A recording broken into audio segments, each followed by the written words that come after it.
அவருக்கு எங்கே விசாரணை? தான்சானியாவிலே. விசாரித்தவன் யார்? இலங்கை சார்ந்த சிங்கள நீதிபதி அசோக் டி செல்வா. அவனுக்கு 30 ஆண்டு காலம் தண்டனை. சாட் தேசத்தினுடைய அதிபர் காப்ரே, அவன் மீது இன்றைக்கு விசாரணை. பெலிமீர், போஸ்னியாவின் படை தளபதி, அவனுக்கு 30 ஆண்டு காலம் தண்டனை. என் பெருமைக்குரியவர்களே, ஜாஸ்மின் புரட்சி வெடித்து சிதறி சொந்த நாட்டு மக்களின் கண்ணீரையும் இரத்தத்தை காவு கேட்ட ஹோஸ்னி முபாரக் தூக்கி வீசப்பட்டு அவன் இன்றைக்கு குற்றவாளி கொண்டு நிறுத்தப்பட்டு எகிப்தில் அவனுக்கு ஆயுள் தண்டனை. ஹோஸ்னி முபாரக்கு ஆயுள் தண்டனை.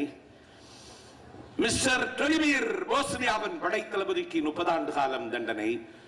சார்லஸ் டெய்லருக்கு 50 ஆண்டு காலம் தண்டனை.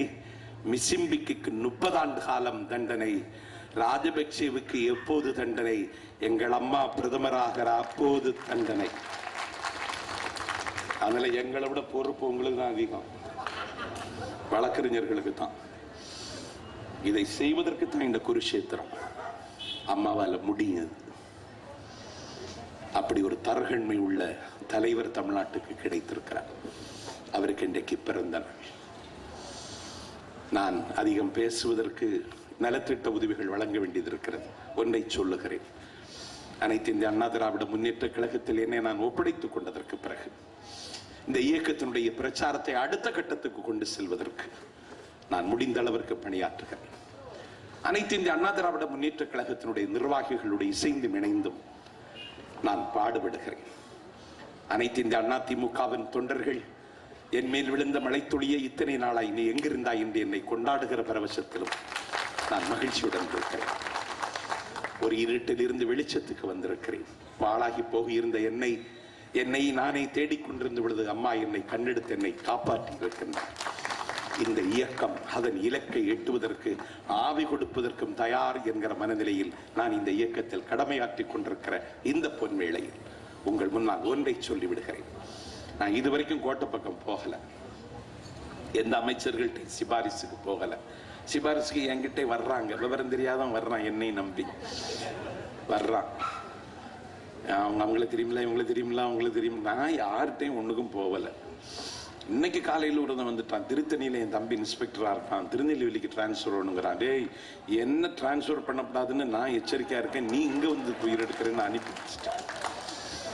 இன்னும் என் நண்பன் ரெங்கநாதன், கழகத்தின் சொற்பொழிவாளர், அற்புதமான சந்த கவிஞர். அவர் சொன்னார், என் தங்கச்சி ஒருத்தி டீச்சரா இருக்காள்னா ராயபுரத்துல, அவளுக்கு எப்படியா டிரான்ஸ்பர் வாங்கி திருவண்ணாமலைக்கு மாத்தி தாங்கன்னு கேட்டார்.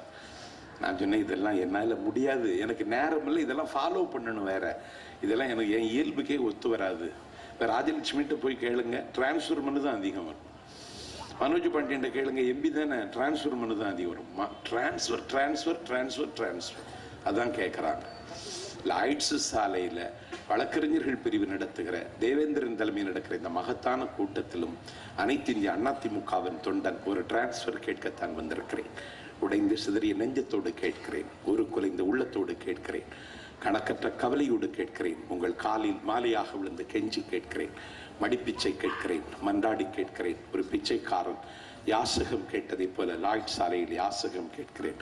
சென்ட் ஜார்ஜ் கோட்டையில் இருக்கிற எங்கள் அம்மாவை செங்கோட்டைக்கு மாற்றி தாருங்கள். இந்த டிரான்ஸ்பர் மட்டும் சாத்தியமாகுமானால் கர்நாடகத்தில் இருக்கிற காவிரி கன்னி தமிழகத்திற்கு டிரான்ஸ்பர் ஆகி வந்துவிடும். இந்த டிரான்ஸ்பர் மட்டும் நடந்து விடுமானால் டெல்லியில் இருக்கிற உபரி மின்சாரம் தமிழ்நாட்டுக்கு வந்துவிடும். இந்த டிரான்ஸ்பர் மட்டும் வந்து விடுமானால் டெல்லியில் இருக்கிற தரமான நிலக்கரி தமிழகத்திற்கு வந்துவிடும்.